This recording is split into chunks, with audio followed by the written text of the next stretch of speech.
Dear students, आज हम आपको क्रिश्चियनिटी यानी ईसाई धर्म के बारे में एक संक्षिप्त विवरण प्रस्तुत करेंगे। मीन्स हम आज ईसाई धर्म के बारे में अध्ययन करेंगे। ईसाई धर्म की उत्पत्ति के पूर्व एक और बहुत ही प्राचीन धर्म था, यहूदी धर्म, जिसे हम जुडाइज्म के नाम से भी जानते हैं। मतलब है कि इंग्लिश में इसको जुडाइज्म कहते हैं और यह हिंदी में इसको यहूदी धर्म कहते हैं।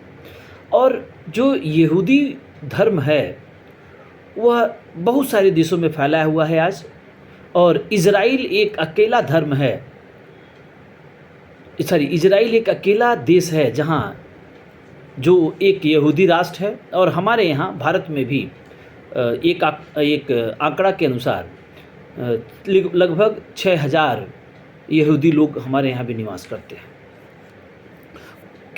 वास्तव में क्या आवश्यकता है यहाँ यहूदी धर्म का जिक्र करने का?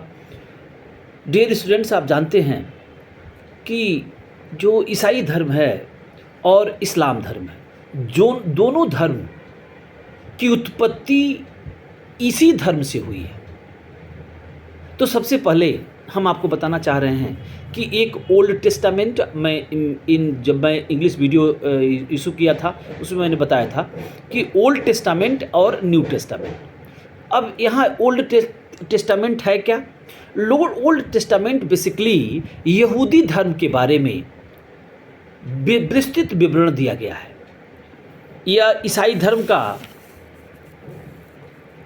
धर्म का जो ग्रंथ है बाइबिल, उसके प्रथम भाग में, जिसे हम ओल्ड टेस्टामेंट के नाम से जानते हैं, इसी ओल्ड टेस्टामेंट में यहूदी धर्म के बारे में विस्तृत विवरण दिया गया है।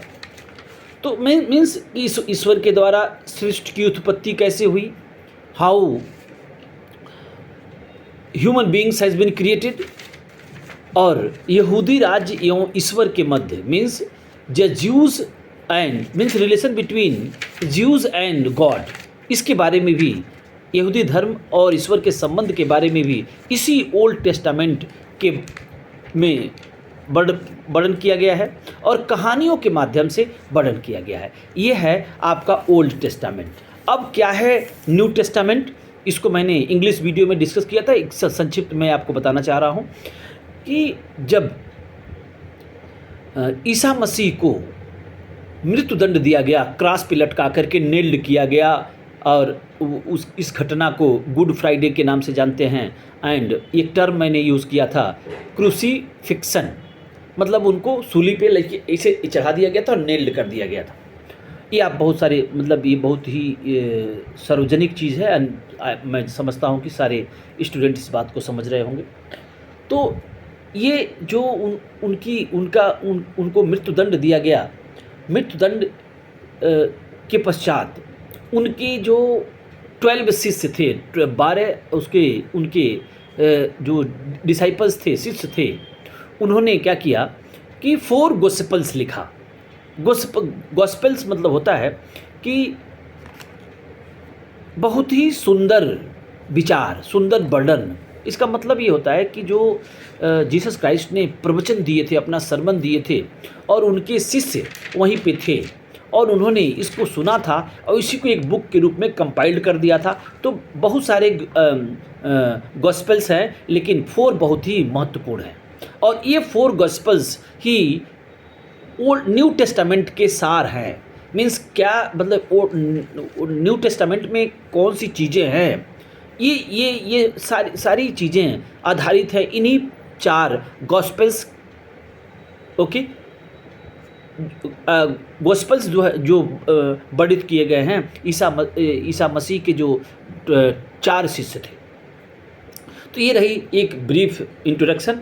अब मैं इसको क्रमबद्ध रूप से आपके सामने प्रस्तुत करने जा रहा हूँ। इसको आप लोग ध्यान से सुने।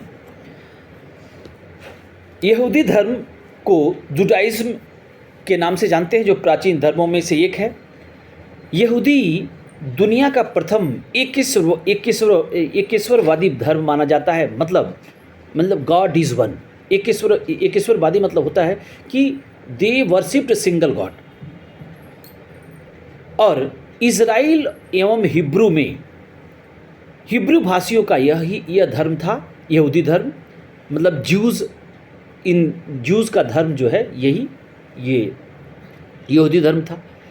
इस धर्म में ईश्वर एवं उनके पैगंबर की मान्यता थी। इनके धार्मिक ग्रंथों की चर्चा मैं थोड़ा सा करना चाह रहा हूँ। इनके 3 धार्मिक ग्रंथ हैं, तनख, तालमुद और मिद्रस।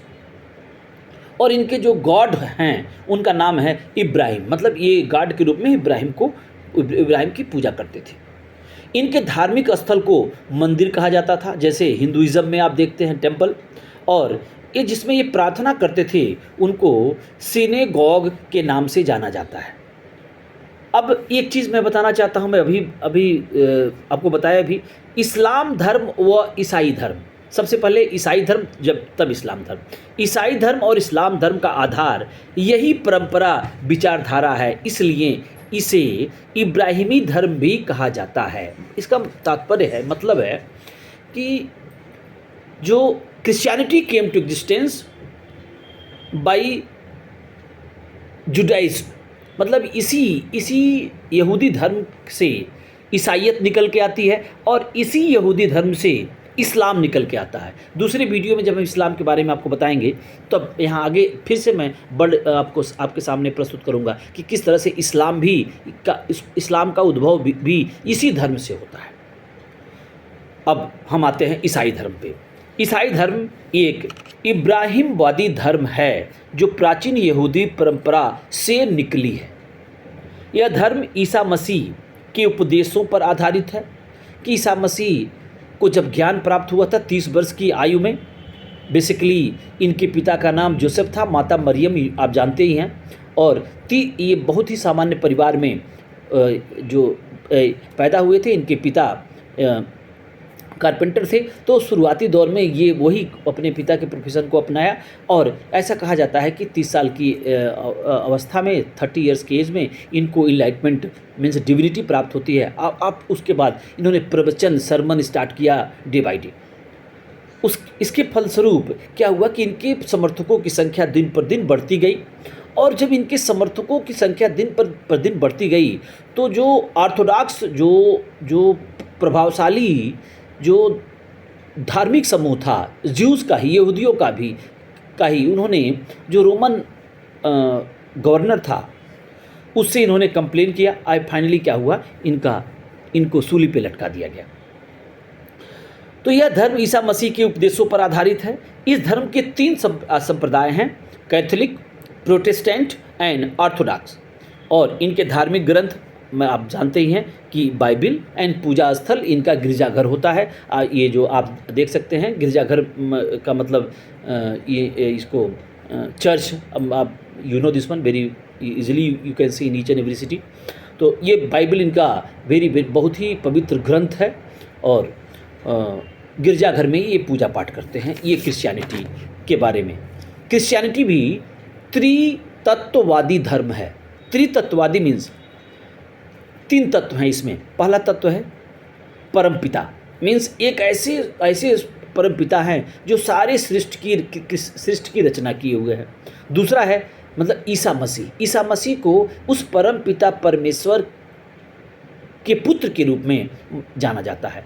और तीसरा है पवित्र आत्मा। पवित्र आत्मा का मतलब होता है कि हम जब ईसा मसीह के उपदेशों को सुनते हैं और उसको आत्मसात करते हैं तो ऐसी फीलिंग अंदर आती है कि गॉड हमारे अंदर विद्यमान है। तो इसी को पवित्र, तब मतलब अगर इस तरह की फीलिंग आ जाए कि गॉड का जो है गॉड हमारे अंदर निवास कर रहे हैं, तब हमको समझना चाहिए कि हम राइट डायरेक्शन में चल रहे हैं, पवित्र आत्मा की तरफ। हमारा आत्मा पवित्र है। ईसा मसीह को परमेश्वर के पुत्र के रूप में जाना जाता है। और ये कहा जाता है कि ईसा मसीह ये जो जन्म लिए थे वो जो मानव की दुख है, पीड़ा है, अन्याय है और इसके लिए वो ईश्वर के पुत्र जन्म लिए और उन्होंने क्या किया कि इस पाप को समाप्त करने के लिए, दुख को समाप्त करने के लिए अपने को सूली पर चढ़ने दिया। एक और चीज़ जो बहुत महत्वपूर्ण है, मैं आपको बताना चाहता हूँ। ईसा मसीह को यीशु बोला जाता है। इज़राइल में यहूदियों के मध्य प्रेम का संदेश सुनाया और कहा कि वे ईश्वर के पुत्र हैं। इस बात पर पुराणपंथी यहूदी धर्मगुरु भड़क गए और उनके कहने पे इज़राइल के रोमन गवर्नर पोंटियस पायलट ने इनको क्रॉस पे चढ़ा करके और इनकी बलि इनको मृत्युदंड दिया जाता है। इसको क्रूसिफिक्शन कहा जाता है। और इस दिवस को, जिस दिन इनको सूली पे चढ़ाया गया, उसको गुड फ्राइडे के नाम से जानते हैं। ऐसा माना जाता है कि इस क्रूसिफिक्शन के मीन्स सूली पे चढ़ाने के तीसरे दिन यह पुनः जीवित हो गए और इन्होंने पुनर्जीवित होकर के 40 व्यक्तियों की एक समूह, जिसमें इनके 12 शिष्य भी थे, सर्वप्रथम वहाँ ये पहुँचे और उपदेश दिए। इसके बाद हम आपको बताना चाहते हैं कि ये 4 गॉस्पेल्स जो मैंने बताया कि ईसा मसीह के प्रवचन, सरमन जो विभिन्न प्लेटफॉर्म पे इनके द्वारा दिया गया था, जो विशेषतः मानव सेवा से संबंधित थी। मतलब कि पाप से घृणा करो, पापी से नहीं, और कंपैशन होना चाहिए, मीन्स सौहार्द होना चाहिए मानव के प्रति। वो जो नीडी है उनको भोजन दीजिए, सिक है उनकी सेवा करिए, जिसके पास घर नहीं है उसको घर देने का इंतज़ाम करिए, किसी से मतलब हेट मत करिए। मतलब ये पूरी तरीके से उनका जो क्रिश्चियनिटी है वो पूरी तरीके से मानवतावादी दर्शन है, मानवतावादी रिलीजन है एक तरह से, कि मतलब मानव के कल्याण के लिए कैसे मानव को अच्छे रास्ते पे ले जाया जाए, यही इस धर्म का मेन सार है। सो जब ये इनको मृत्युदंड दिया गया, इसके पहले ये घटना है उसका मैं वर्णन करना आपसे चाहता हूँ कि लास्ट सपर का मतलब था कि सपर मतलब होता है कि जैसे मान ली दावत हो रही है तो 10-20 लोग साथ बैठते हैं और दावतें होती हैं। तो ये अंतिम भोजन जो अपने 12 शिष्यों के साथ किया था इन्होंने, तो आप देखेंगे कि लियोनार्डो दा विंसी ने एक पेंटिंग बनाया है और तो बहुत ही फेमस पेंटिंग है, नेट पे आप सर्च कर सकते हैं, बुक में भी दिया हुआ है, जिसका नाम है लास्ट सपर। बहुत ही फेमस ये पेंटिंग है। इसमें बीच में दिखाया गया है कि जीसस क्राइस्ट बैठे हुए हैं और एक साइड 6 शिष्य बैठे हुए हैं, एक साइड 6 शिष्य बैठे हुए हैं, means 6 disciples this side, 6 disciple this side, and at midway Jesus Christ is sitting. One more point is there, मैं आपको बताना चाहता हूँ कि क्यों ईसा मसीह को जीसस क्राइस्ट कहा जाता है। क्राइस्ट मतलब होता है कि the person who is having divine power, divinity, any person having, so that person will be known as Christ और मसीहा। अब मसीहा का मतलब जानते हैं, जो लोगों के कल्याण के लिए जन्म लेता है। तो जब इनकी मृत्यु हो जाती है उसके बाद इनके प्रवचन को, मृत्यु नहीं बोलते हैं इनकी, जब इनको जब सूली पर चढ़ा दिया जाता है उसके बाद मैंने बताया था कि तीसरे दिन जीवित हो जाते हैं। को अब जीवित जब होते हैं, इस घटना को ईस्टर कहा जाता है। आप जानते होंगे कि अगर आपके मित्र कोई ईसाई मित्र होंगे तो जो ये ईस्टर का त्यौहार वो लोग मनाते हैं। इसका मतलब हुआ कि जब ईसा मसीह जीवित हो गए, पुनर्जीवित हो गए 3 दिन बाद, तो इस घटना के याद में जो ईसाई जगत, ईसाई समाज ईस्टर को एक त्यौहार के रूप में मनाता है। जब इनकी मृत्यु, इनको डेथ सेंटेंस दे दिया गया, उसके बाद क्या हुआ कि इनके शिष्यों ने 4 गॉस्पेल लिखे। गॉस्पेल का मतलब होता है सुसमाचार, और इसके बारे में थोड़ा मैं आपको बताना चाहता हूँ कि इसका मीनिंग क्या है। पहले मैं आपको इंग्लिश में बताता हूँ, फिर इसको हिंदी में ट्रांसलेट कर दूंगा। Gospel means God spell, good news. It is written account of career and teaching of Jesus Christ. The term originally meant the Christian message itself. Gospels are genre of early Christian literature.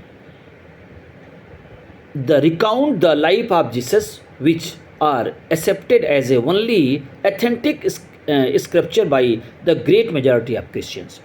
मतलब ये हुआ कि जो उनके सुंदर विचार हैं, सुसमाचार मतलब बहुत ही अच्छे विचार, प्रवचन, सरमन, उसको एक बुक के रूप में कंपाइल किया गया है और ये लगभग संपूर्ण क्रिश्चियन ईसाई जगत में इसको बहुत ही एथेंटिक सोर्स के रूप में माना जाता है, क्योंकि इसका वर्णन उनके 4 शिष्यों ने किया है जो उनके साथ थे, जो उनके साथ डे बाय डे लगे रहते थे और उनके प्रवचन को वो सुनते रहते थे। उन्हीं सारे प्रवचनों को बुक के रूप में इन्होंने प्रेषित किया है, जिसे ओल्ड टेस्टामेंट में मेंशन किया गया है और इन्हीं चार गॉस्पेल्स को हम जो है वो न्यू टेस्टामेंट के नाम से जानते हैं। तो मैं समझ रहा हूँ कि मेरे सारे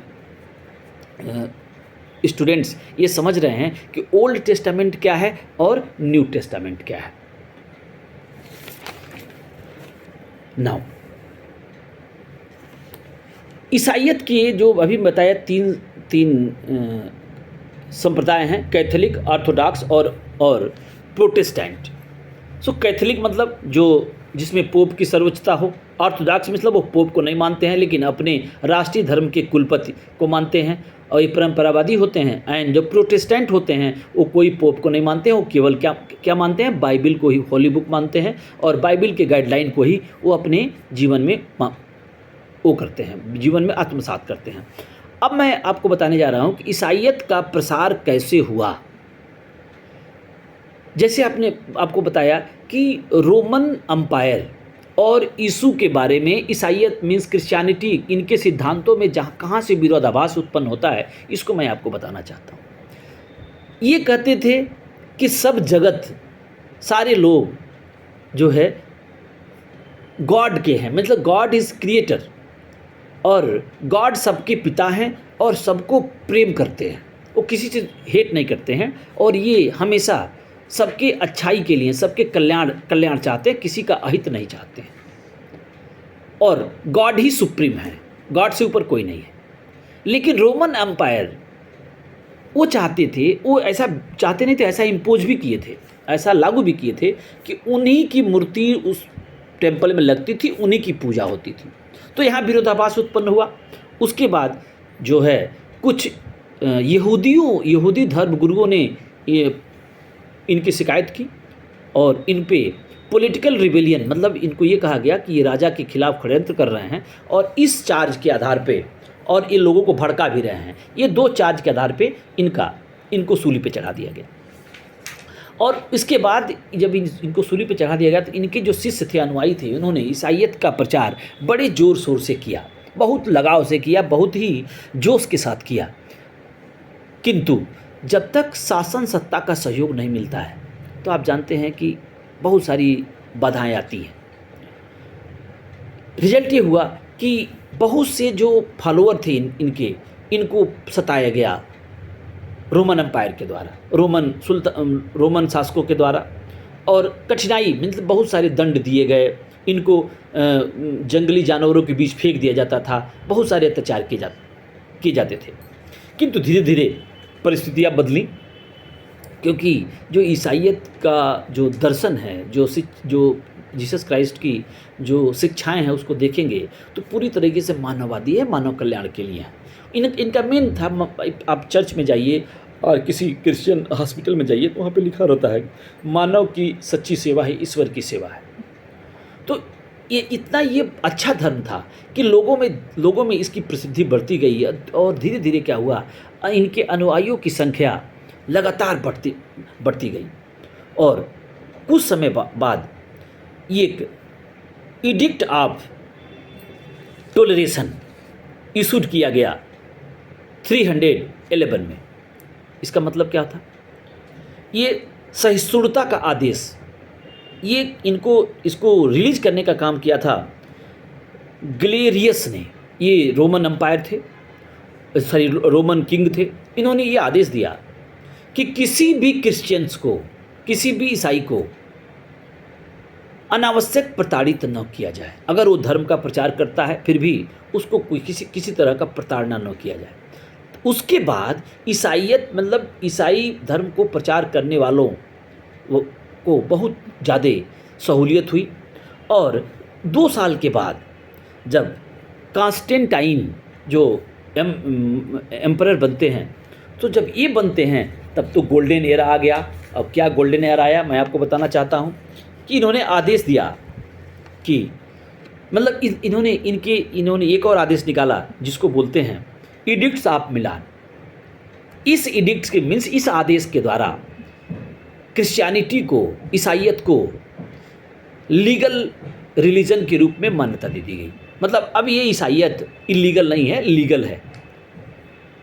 और उसके बाद ईसाइयत का प्रचार प्रसार बहुत ही व्यापक तरीके से हुआ। बहुत से गिरजाघरों की स्थापना हुई, मोनास्ट्रीज़ की स्थापना हुई। मोनास्ट्री मतलब बहुत से ऐसे सेंट थे जो अनमैरिड रहते थे, और उनका काम था कि इस मीन्स स्पिरिचुअलिटी में वो हमेशा मतलब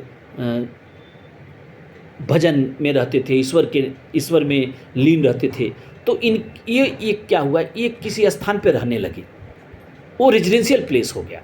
और वो रेजिडेंशियल प्लेस धीरे धीरे क्या हो गया, एक एजुकेशनल इंस्टीट्यूशन के रूप में उभर के आया। और कैम्ब्रिज एंड ऑक्सफोर्ड यूनिवर्सिटी जो बाद में जो टॉप क्लास की यूनिवर्सिटी के रूप में डेवलप हुए, ये एक दिन ये मोनास्ट्रीज थे। तो इस प्रकार क्या हुआ, इस प्रकार जब कॉन्स्टेंटाइन के एडिक्ट्स ऑफ मिलान के बाद व्यापक तौर पे क्रिश्चियनिटी का प्रसार देखा जा सकता है। और यह धीरे धीरे England, Germany, South America, North America, Netherland, मतलब बहुत सारे देशों में क्रिश्चियनिटी स्प्रेड हो गई। और जब वास्को डी गामा भारत आते हैं, मतलब जब यूरोपीय लोग इंडिया में आते हैं या अफ्रीका में आते हैं, तो बाय दैट ओनली वो जो है क्रिश्चियनिटी एशिया एंड अफ्रीका में भी फैलना शुरू हो गई। Thank you dear student.